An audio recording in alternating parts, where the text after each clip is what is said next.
Saludos amigos y amigas, buenas tardes, ¿cómo están todos ustedes? Estamos en Buena Onda a través de Luz Radio 102.9 y un día como hoy, que es miércoles, siempre tenemos temas para conversar, para dialogar, de interés y sobre todo siempre en esta onda buena de conversar temas que sean también para que cada uno de ustedes reflexione, piense y nos permita pues desarrollar también nuestras ideas. No todo lo que decimos aquí es la verdad, ni pretendemos mucho menos hacer eso, sino más bien traer temas, dar pistas y ponernos todos a pensar. Les contamos que en la historia de la humanidad siempre han estado aquellos que niegan explícitamente o que sencillamente no se preocupan por el tema de si Dios existe o no existe. A estas personas, algunos las denominan ateos. Ateos quiere decir sin Dios, que están sin Dios o que viven sin Dios. Otros tienen formas particulares de creer en Dios y de tener una relación con eso que llaman Dios. Muchas de esas relaciones están desapegadas a las formas tradicionales que tienen las religiones y que nos enseñan cómo debemos creer en Dios. A estos se les suele llamar también deístas, panteístas, idealistas. En fin, hay varios nombres para denominar a estas personas que tienen una relación particular con eso que llaman Dios. Sea como sea, creer o no creer en la existencia de Dios es siempre un debate que resulta interesante e incluso a veces tremendamente apasionado. De hecho, muchos integrismos, muchos radicalismos vienen de creer de determinada manera en Dios. Gabriel Andrade nos acompaña. Todos los miércoles tenemos este diálogo. Gabriel, ¿cómo estás? ¿Cómo te ha ido? Bien, Alexander. ¿Cómo te ha ido a ti? Bueno, de lo mejor, aquí andamos. Así es, sí, efectivamente. Hay una cosa que mencionaste que yo podría estar quizás parcialmente en desacuerdo, que es que el ateísmo no tiene una historia muy larga, ¿no? Fue hacia principios del siglo XVIII cuando la gente empezó a decir con plena propiedad, bueno, sí, yo soy ateo y lo asumo como tal. Quizás por miedo a las persecuciones, y también es que la palabra ateo ha variado en función del contexto. Por ejemplo, los primeros cristianos, los romanos, los llamaban ateos porque ellos no creían en los dioses romanos. Entonces, como no creían en los dioses romanos, se les llamaba ateos. Pero sí, ciertamente el debate en torno a la existencia de Dios es un tema muy, muy apasionante. No sé, ¿tú crees en Dios? Sí, yo nací en una familia y en un contexto y un entorno donde creer en Dios forma parte de la vida de uno, ¿no?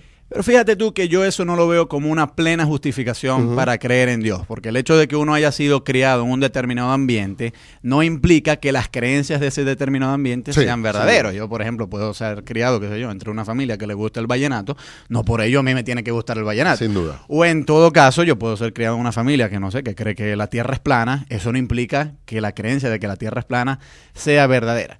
Yo creo que si uno va a ejercer la razón y va a postular si Dios existe o no, uno debe evaluar los argumentos a favor y en contra de la existencia de Dios. La mayor parte de la gente que cree en Dios en función de la fe. Y cree en Dios más o menos bajo los mismos parámetros que tú has postulado. Bueno, creo en Dios. Bajo una tradición. Exactamente, y una apelación a la autoridad. Bueno, yo creo en Dios porque algún libro me dice que Dios existe o porque alguna autoridad, el papa, el mulá, el rabino, quien sea, me dice que Dios existe. O porque pues desde pequeño he tenido un apego a un determinado libro, la Biblia, el Corán, el Popol Vuh, lo que sea, que también me dice que Dios existe. La mayor parte de la gente, yo diría que el grueso de la población mundial que cree en Dios, entre muchas de esas categorías que tú has mencionado, cree en Dios en base a la fe, en apelación a la autoridad. Pero ha habido otra gente que cree en Dios no propiamente o no exclusivamente en base a la fe, sino en base a la razón. Y ha habido alguna gente que ha dicho, bueno, si nosotros nos ponemos a observar el mundo y nos ponemos a pensar, tenemos que concluir que Dios existe. Y por supuesto, ha habido otra gente que ha dicho, bueno, no, más bien es al contrario. Si nos ponemos a observar el mundo y nos ponemos a pensar,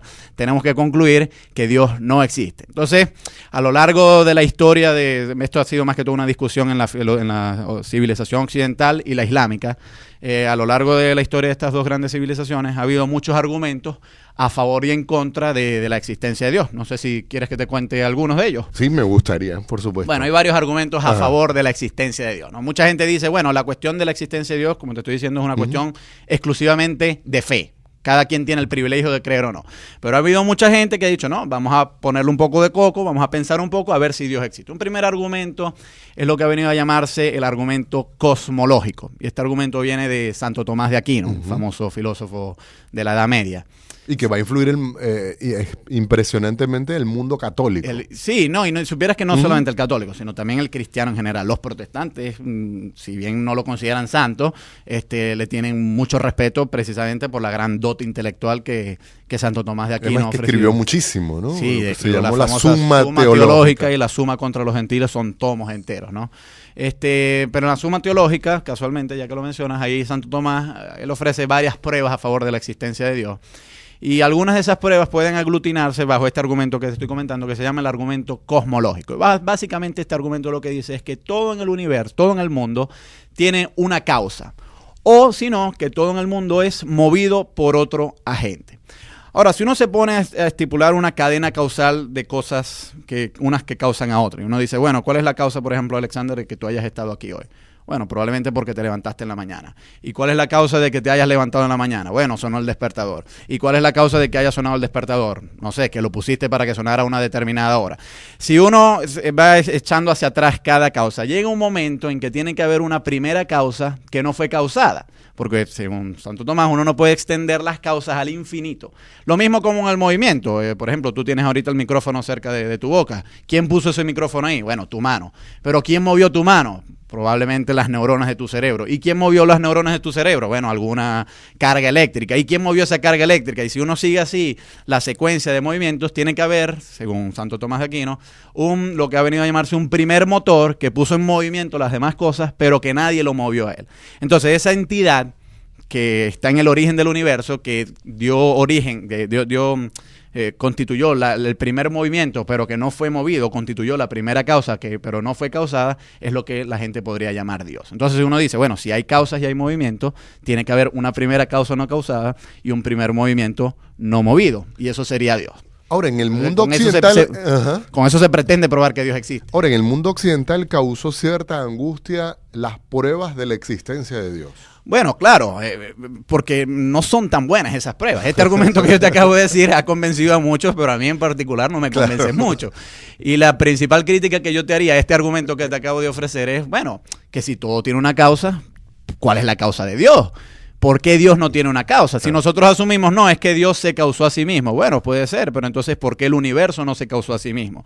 Y lo mismo con el movimiento. Si todo tiene un movimiento, ¿quién movió a Dios? Uno podría decir, bueno, pero es que Dios en tanto es Dios, se movió a sí mismo. Solo. Sí, pero entonces, ¿por qué el universo no pudo haberse movido a sí mismo? Es decir, si nosotros interrumpimos arbitrariamente la cadena causal o la cadena de movimientos en Dios, pareciera que sería más inteligible postular que la cadena de entes que se mueven o la cadena de entes que se causan es más bien infinita. Entonces, realmente la discusión, y esto ya queda realmente, pues aquí sí es más una cuestión intuitiva, es discernir si hay una cadena causal al infinito o si esa cadena debe interrumpirse arbitrariamente en Dios. Es decir, que hemos mirado aquí rápidamente una de las ideas de la existencia de Dios que en este caso daba a conocer Santo Tomás de Aquino en la Edad Media. Nosotros vamos a hacer nuestra primera pausa. Estamos conversando sobre la existencia de Dios. Gabriel Andrade, Alexander Hernández, a esta hora de la tarde.